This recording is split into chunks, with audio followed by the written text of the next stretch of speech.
Two men driving down a lonely road see something that adds a new wrinkle to the myth of Bigfoot. And then we meet a man who believes that the government is covering up the existence of UFO, and he will do anything to expose the government's lies, even murder. Today on Dead Rabbit Radio.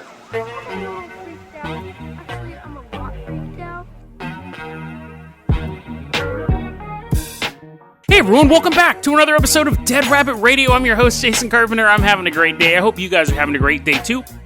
Hope you guys have an awesome plan this weekend. Go out and do something. I've started lifting weights again, man. It feels so good just moving my body.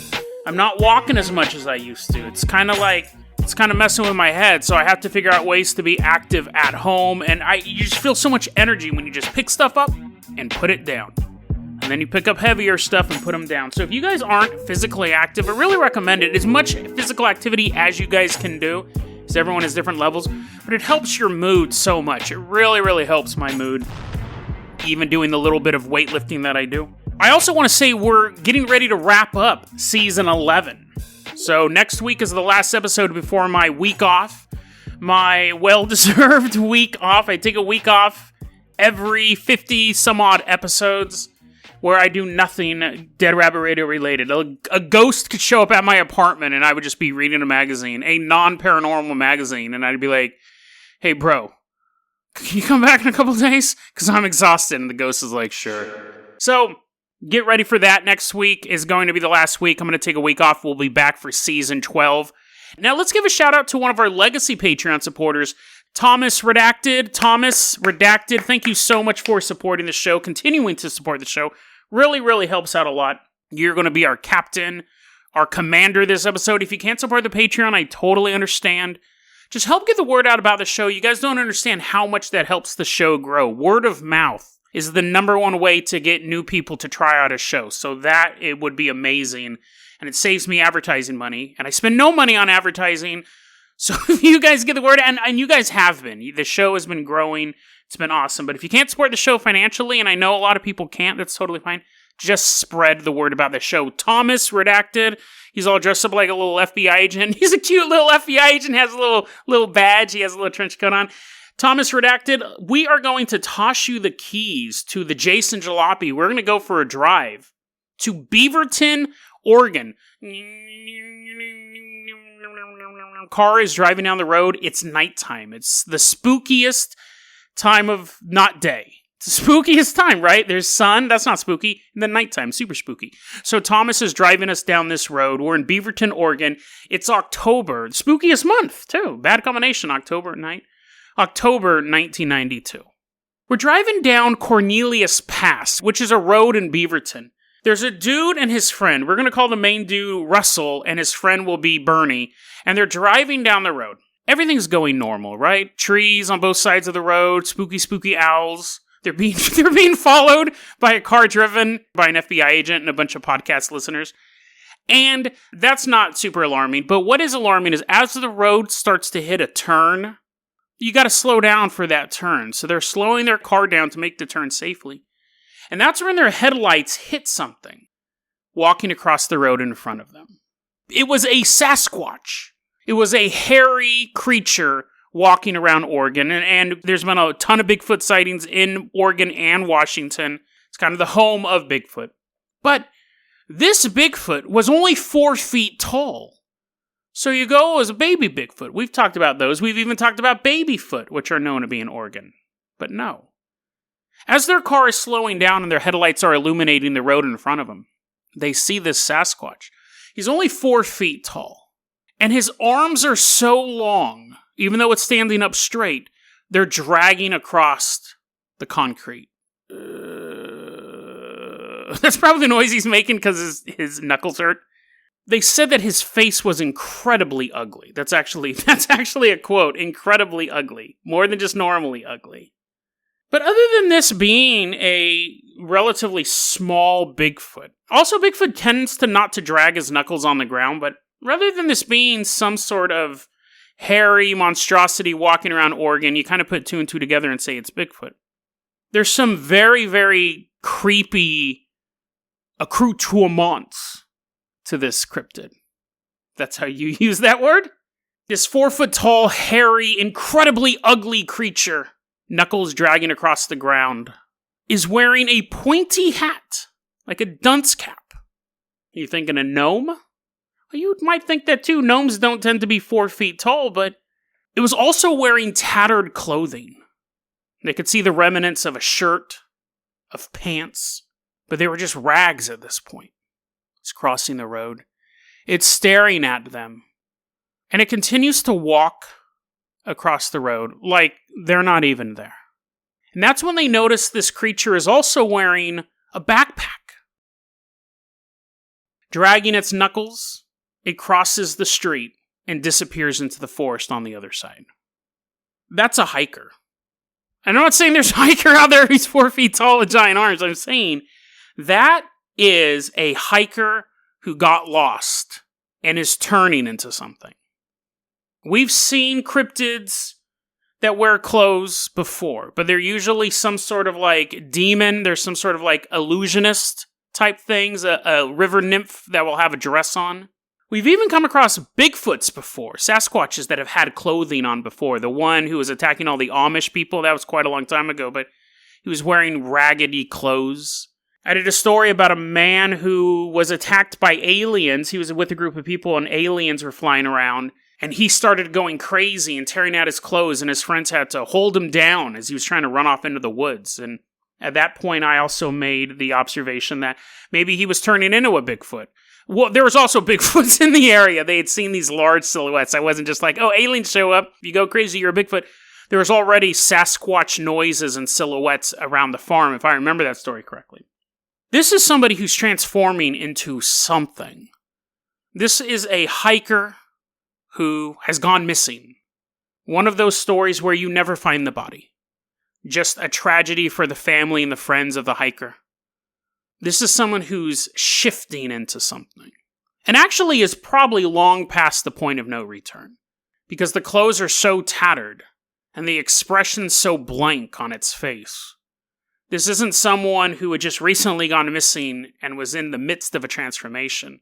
This was someone who for months or years was slowly becoming a beast. The only things that would make you think that it was still human would be the clothing and the backpack. Was this a hiker who got cursed out in the middle of the woods? Was this a mountain man who had a run-in with a Bigfoot? And while he thought he was observing this natural phenomenon, the alien craft silently floating above him had other plans? Or is this a case of a man finding a hat in the middle of the woods? A little cone sitting there. A lost remnant of a witch's curse, of a gnome's mischievous magic. And this man, out of curiosity, who wouldn't put on a hat that they find? I mean, if you're worried about lice, you might not. But you figure in the middle of the woods, there's no lice in the middle of the woods, I don't think, right? You might have a couple of ticks in it.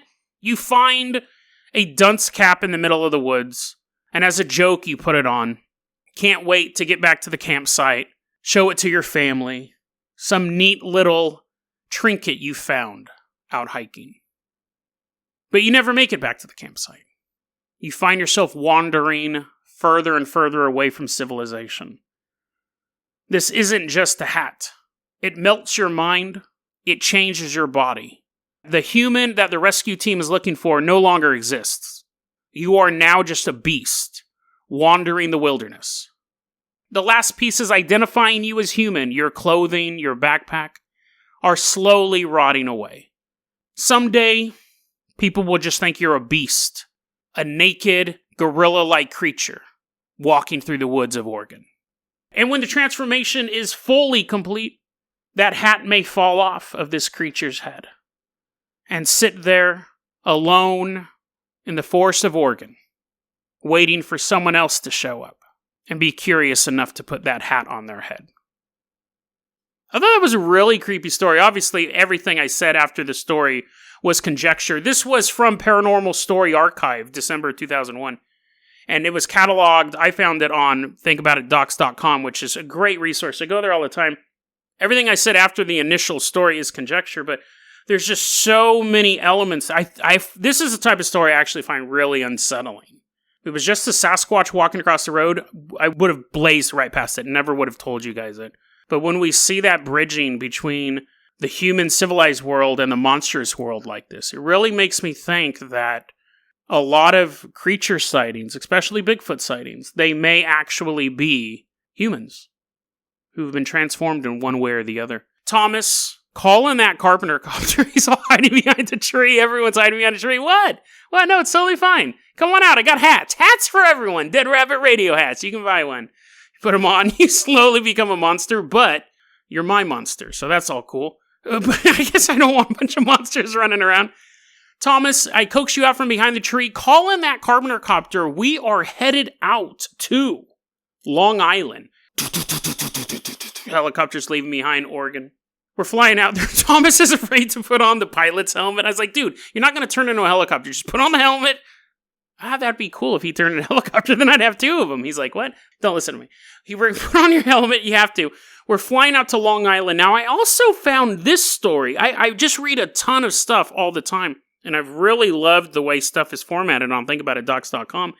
When I was reading this story, I saw an interesting note. So the website is just all these lists of stories by dates. This story started off with a 4-letter word, the 4-letter word in the paranormal community. Hoax. The article says, hoax, November 24th, 1992. South Haven National Park, Long Island, New York. A large metallic cylinder-shaped craft with glowing blue ends reportedly exploded over Long Island. Wreckage, debris, and some fragments of the humanoids were recovered at the above site. Fire teams, police, and Secret Service were involved. The remains of the craft and its occupants were moved to Wright-Patterson, which is an Air Force base. So, it says hoax, and I'm thinking, that actually piques my interest more than anything. Yes, U.S. military or any world military shooting down UFOs, that's interesting, but you'd be surprised how many of those reports are out there. I don't really cover them much because there's just kind of a dead end. The Armenian Air Force shoots down a disc. The Russian Air Force shoots down a disc. And they just kind of go, they shoot down the disc, villagers. It sounds exciting, but the stories just kind of end. And they're all exactly the same. So when this one was labeled as a hoax, I was actually really intrigued by it. So I began looking at the story of John Ford. This story is excellent on two different ways. One, we get to look at this man, John Ford, and his escapades. Two, I've talked about this before on the show. The way that paranormal researchers and UFO researchers were treated is radically different than they're treated today. And there's an article in the Washington Post called Out There, written by Michael Colton. And it's a very, very well-written article. I got a bulk of my information from this article. But I'm going to read some passages from it to show you the difference of how people are treated today versus back when this article was written. When I was growing up, it was a totally different world for paranormal researchers. Let's go back to the 1980s. We got on our pastel suits. We're ready to walk around New York City. It's a crime-ridden hellhole at this time, so get your switchblades ready. We're going to duke it out with the Sharks and the Jets, and the Bloods and the Crips. John Ford, he's the chairman of the Long Island UFO Network. There's 400 people involved in this organization. That's huge, especially for back then. In 1988, one of his nemeses was the Long Island Brookhaven National Laboratory. That sounds like something out of a superhero comic book. Brookhaven sounds spooky. So when you have this building known as the Long Island Brookhaven National Laboratory, it draws the attention of the UFOologists in the area. And 1988 is really when John Ford jumped 10 toes into this thing. Previously, he was a bailiff, the local courthouse, and he really wanted to be a politician. He was this weird dichotomy, and you run into him every once in a while. He was conservative, and he hated Republicans, but he had to work within those halls of power to make it as a politician. But when you're a conservative and you hate the people that you're trying to get to vote for you, it doesn't really work out well. So as much as he wanted to be a politician, his dreams are always stymied. We're going to put a little pin in that for a second. He becomes this devoted UFO researcher. He really believes like he's so close to finding the truth. And because he believes that he's close to finding the truth, he also begins this delusion that the government is after him. The government is actively going after him. And that would make sense because he's beefing with actual politicians. Every time he loses an election, every time he loses a debate, he could think the government is in on it. Because he's actively working against the halls of power, i.e. he's trying to be a politician as well. When your local garbage man thinks the government's after him, it's probably not true. When you're actually running for government, the chances go up that there's government forces looking to stymie you because they are being controlled by the people in power and you're trying to get them out of power. 1989, Morches Bay, Long Island. There's glowing lights in the sky one night.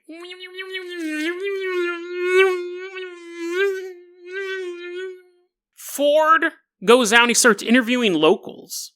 And he pieces together this story that there was a UFO flying over Morches Bay. And the U.S. government goes, go, go, go. And these helicopters go flying off over the night sky. Shooting missiles at it. UFO doesn't know what to do. It's just sitting there. Its advanced warp technology doesn't work for some reason. The missiles impact with this saucer, blowing it to pieces. The remnants of the vehicle crash into the water. U.S. military sends in special forces to recover 17 alien corpses. Those bodies are taken to Brookhaven. He's announcing the story. He's telling people this is what happened. We actually had military versus alien combat right in Long Island, guys. Like, isn't that convenient? I happen to be here and I believe in aliens and that happened. The official story was yes, there were helicopters flying over the bay that night. And yes, there were glowing lights. But this is the official story. There were helicopters dropping flares because there was a sinking ship. And they wanted the rescue ships to know where that ship was. November 24th, 1992. South Haven National Park, Long Island. We're walking up to the park and there's a guard standing there and he's like, stop. You guys can't come in here. And we're like, what? We just want to see. We want to go to the national park. We heard there's like trees and stuff. He's like, you're right. This is the only place left that has a tree, but you can't come in here. You got to go to some other state park. Why not? And he goes, because it's closed. And we go, why is it closed? Why are you closed? John Ford hops out of a bush and signals us over. We walk over to him and he goes, listen, I'm going to tell you guys the truth of why this place is closed. There was a cylinder-shaped craft with glowing blue ends. He does the sound effect. He does it much better than I do. It blew up, and the pieces of it crashed into the state park. There's bodies over there. There's alien bodies over there. I actually have video footage. I have video footage showing firefighters pulling an alien body out of a wreckage of a craft, setting it on the ground, leaving it so that the feds can show up and take this alien to Brookhaven. Oh, okay, that's an interesting story. We walk out of the bush. One of you guys is wearing a little dunce cap. I'm like, oh no! We walk out of the bush. We go up to the guard and we're like, hey, so we heard this story about this alien ship. The guard kind of rolls his eyes and goes, you're talking to John Ford, right? We're like, yeah, but, I mean, obviously the place is closed. They're like, is he making the whole story up? It is closed. We can't get in. That is a fact. And the guard goes, yes, it is closed. Why is it closed? The official reason, duck season. Every so often during duck season, they close off the state park so people can hunt ducks. Kind of look at each other and we're like, I didn't know you could hunt at a state park. I actually thought that was, what's going on? At that point, the guard, he's lost his patience with us. He's loading his gun. We put a dunce cap on him. We run away real quick. It's interesting because John Ford did have this video of this fire, and there is a firefighter moving something around. And he was showing it to all these UFO conventions, all these UFO researchers. And even he admitted it wasn't a really good quality video. He says, yeah, you can't really tell. You can tell there's a fire, but you can't tell where I'm at. And you can't tell that there's actually an alien body. But I'm telling you guys, this alien ship blew up. This body was laying here. Now remember, this is the story that was labeled as a hoax by thinkaboutitdocs.com. I'm going to read you a passage here from that article out there by Michael Colton. Leading into this article, he was talking about how John Ford was sure that there were aliens here. And now we're going to introduce a new character to this, Preston Nichols. So here's this quote. Quote, Preston Nichols was sure too.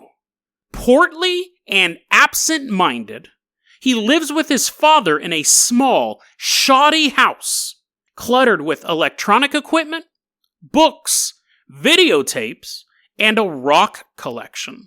Unquote.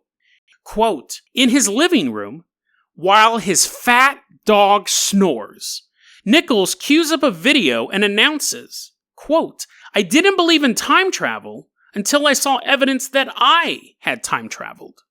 Unquote. We'll get to the time travel thing in a second, because that's another great twist. But do you see, this was an article written by the Washington Post. It completely sets the scene to go, cuckoo, cuckoo, look at this big old fat weirdo over here. Every part of that passage is meant to completely dismiss Preston Nichols. Portly and absent-minded. He wasn't Pearl from Blade. He wasn't this big old fat dude sitting in his living room. He lives with his father. See, look at this loser over here. Look at this big old bum. He even has a rock collection. What a nerd. And his small, shoddy house cluttered with items. He even makes fun of the dude's dog. His fat dog snores. Listen, I'm not throwing shade at Michael Colton. This was how it was all reported back then. You were completely dismissed if you believed in aliens. Completely dismissed. You might have a little more respect if you believe... You actually had more respect if you believed in, New Age healing crystals and stuff like that. That was more upper class beliefs. But people who believed in UFOs, people who believed in Bigfoot, they were all laughingstocks. And here you have this article. It's a very well-written, very well-investigated article. But you have this stuff. This article was written in the 90s. This article is more contemporaneous to the events of the story, so that's just how it was reported. Look at this big fat loser with his big fat dog playing around with his rock collection in his dirty house. This guy's a loser. And all of that stuff builds this picture. But really, the key part is Preston Nichols believes he has time traveled. So leaving behind the editorialness, I just like to always shine a light on that because I think it's a fascinating aspect of the evolution of paranormal culture. So here is Preston Nichols' time travel story. This article is being written, I believe, in 97, 98. Preston Nichols says, in 1995, there was another UFO crash. There was other videotape of a fire caused by a crash UFO. And I was shown that videotape. In that videotape, there is a young, handsome, non-portly firefighter. You can totally tell he doesn't live with his dad, and his totally muscular dog is sitting next to him. He sees this video footage of a firefighter who looks exactly like he did when he was younger. Preston Nichols, who is hanging out with John Ford, who's actually trying to uncover all this stuff with John Ford, that's why he's part of the story.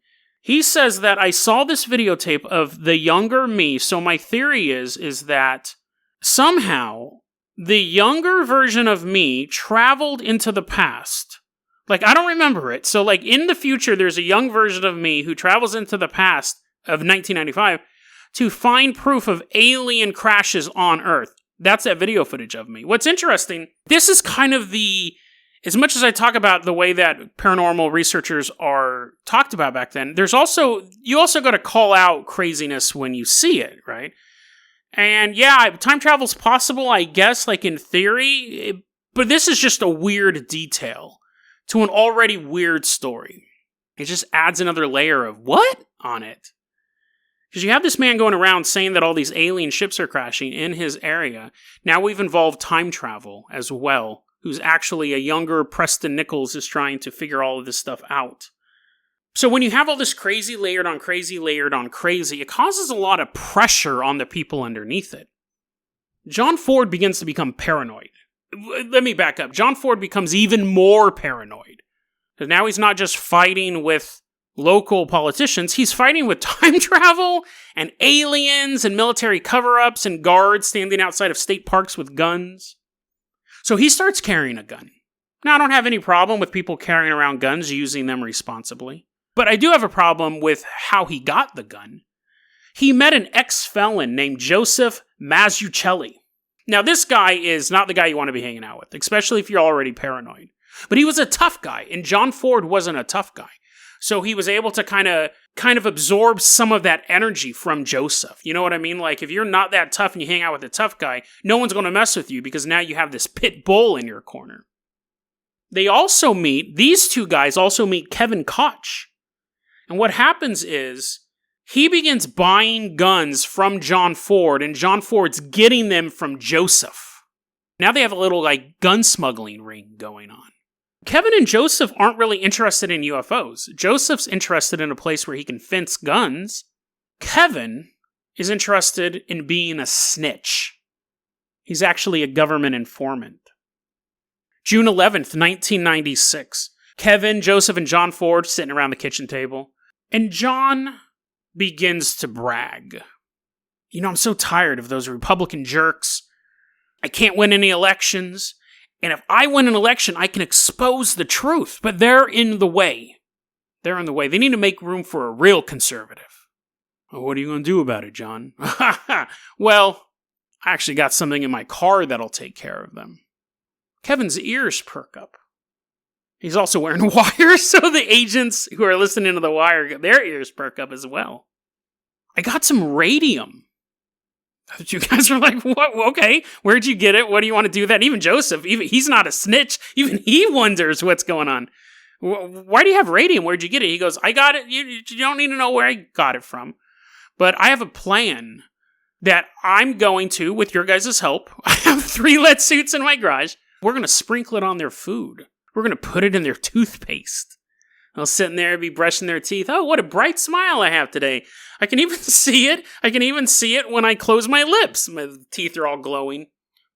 Sally, this is some delicious omelet. You can actually see it floating down the digestive tract. I'm going to put it in their food. I'm going to put it in their toothpaste. I know the 3 targets I'm going to hit.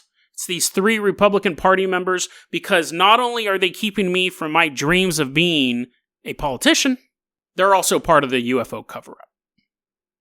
That was all that anyone needed, right? That's all, he basically laid out. Motive, means, opportunity. That's all it took. The feds end up wrapping them up. They got Joseph for being a felon. They got him for being part of the conspiracy to commit murder. I think he was also yeah, let's do it. Let's make him glow. But they also got him for being a felon in possession of guns. They got John Ford for conspiring to kill 3 politicians. And they got a third guy. The snitch got off free. They got a third guy, Edward Szabo, because he provided the radium. He worked at a laboratory. He worked in Brookhaven. He's like, I hate my bosses. I never get the day off. I always got to babysit these gray aliens. Now, experts have said this plan wouldn't have worked. The amount of radium he had, they said he would have had... it would have made them sick. It would have taken 20 years for these guys to die. And they were already in their 60s. They would have just been 80 years old. Glowing a bit. Everyone's like, you look so healthy. You still have that baby blue glow. They look like Dr. Manhattan. Now, Edward Szabo and Joseph Mazzucchelli both were facing up to 1 to 9 years for their plan in this plot. Because again, they were just kind of side associates. But history doesn't really say what they got. I tried really hard to find out how much time they got. We don't really know how much sentencing they got because the media circus was around John Ford. Because of his plan, he was facing 25 to 75 years in prison. Part of it was because he was trying to kill government officials. The other part was his method. He was trying to use radium, which escalates it to a terror charge. I think anytime you're trying to attack a government official, it's a terror charge, but I could be wrong on that. But anyways, he was facing the rest of his life in prison, because at this point he's in his 30s, 40s, so 25 is putting him pretty high up there. So he's taken in, and of course one of the first things they do is they have to find, are you competent to stand trial? If you're a blithering idiot, or if you're just a psycho, super psycho, that's an actual medical classification. They're like, I can't treat that guy, he's super psycho, and the doctor's like, oh, guess I can't. They'll deem you unfit for trial. So that's the first thing. The court has to figure out whether or not you're actually competent to stand trial. Think about all the people who believe conspiracy theories, all of the bizarre paranormal beliefs that people hold today. Going back to when this article was written in 1998, I just looked it up. This is how people felt about believing in UFOs, believing in rogue CIA operatives running around Long Island because he believed that stuff as well. He believed that AIDS and Ebola were man-made viruses. That's really not that out there nowadays, right? Remember, the name of this article was Out There. That stuff is pretty well accepted within the conspiracy community. And I'd say even AIDS and Ebola, there's a lot of people who don't believe in a lot of conspiracy theories who believe those could be man-made. This is the quote from the Washington Post regarding his beliefs and his competency to stand trial. Quote, "He did not have to lie or exaggerate to the doctors to be found unfit. He simply told them what he believed to be true, which seemed so fantastical that they could only label it delusional behavior." Unquote. Ideas that are considered mainstream now, back then, could get you found incompetent to stand trial. He never stood trial, but he never walked free again. He's still alive today. The latest article I could find on him was June 3rd, 2019. He's still locked in a mental hospital. He's 70 years old now. And the mental hospital, the reason why he was back in the news was because he was held all these years, since 1998, in a secure mental facility. And he finally, in June 2019, was released to a less secure mental hospital. A less restrictive institution is the term that's used. He has never stood trial. He's been locked up in a mental institution all this time. Now, I'm not saying a man who plotted the murder of 3 people should just run out willy-nilly, right? But he has done 22 years in a mental hospital already. If he had gone to prison, if he had served his sentence, he would have been paroled out by now. He has been held without a trial. And again, I think that he is on record saying he was trying to murder these people. I'm not trying to minimize that at all. But I find it fascinating that this man has been locked in a secure mental hospital all this time. His crime was a terror threat. It absolutely was. And he deserved to be punished for it. 22 years in a secure mental hospital punished for it? Who knows? You could argue that the mental hospital was by choice. It was safer than prison. Maybe, but not a secure mental hospital. I mean, those words you don't want to hear together, right? I personally think mental hospitals are far more terrifying than any prison. That's my personal thing. But you have to wonder, after all this time, so many of these ideas have become mainstream. If you believed everything this guy said, everything that I told you, time travel, UFOs crashing, military cover-up, man-made diseases, none of these would be controversial statements nowadays. Get a lot of people to nod their head to 1 or 2 of those. And these beliefs used to get people thrown into mental institutions. Again, he was incarcerated. He was put away because of the terror threat. I'm not minimizing that. That was why he popped up on their radar. But the reason why he went to a secure mental facility was because he believed things that you can watch YouTube videos on and people don't even blink an eye. At the most, they might roll their eyes and walk away. That's how far we've come in paranormal and conspiracy culture. It used to be simply saying those things would have you deemed incompetent to stand trial. Really incompetent to understand what was going on around you. I was watching a documentary the other day. There was a point in time that Alex Jones was making $100,000 a day. That was at its peak. There's always that story that the people who talk about conspiracy theories openly, like myself, like Alex Jones, like Art Bell, like George Norrie, Mysterious Universe, Last Podcast on the Left, whoever you want to name, David Icke. The reason why we're allowed to talk about these things is because we are so far from the truth that we actually do more damage to the disclosure movement, to the conspiracy movement. That's why we can talk about these things so openly. David Icke has a program on Amazon. And the reason why we're allowed to do these things is because we're so far from the truth. Stories like John Ford really make you wonder about the opposite. The people who do figure something out, do start to piece things together. Do start to see the truth behind all of the lies. They get locked up.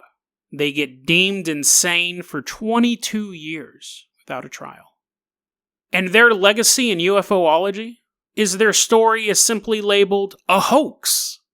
And that's it. Not even the Washington Post said the story was a hoax. They just believed it was the ramblings of a madman. A hoax implies maliciousness in the creation of the story. Did John Ford make the story up to get attention to himself? Did he not have enough evidence to truly back up his statements? That's not a hoax, though, right? That's just a guess that's wrong. Or did he discover the truth of time travel, of Brookhaven Laboratory, of the military shooting down UFOs right over Long Island? I don't know the answer to that. But if I did know the answer to that, you might find me locked in a mental hospital.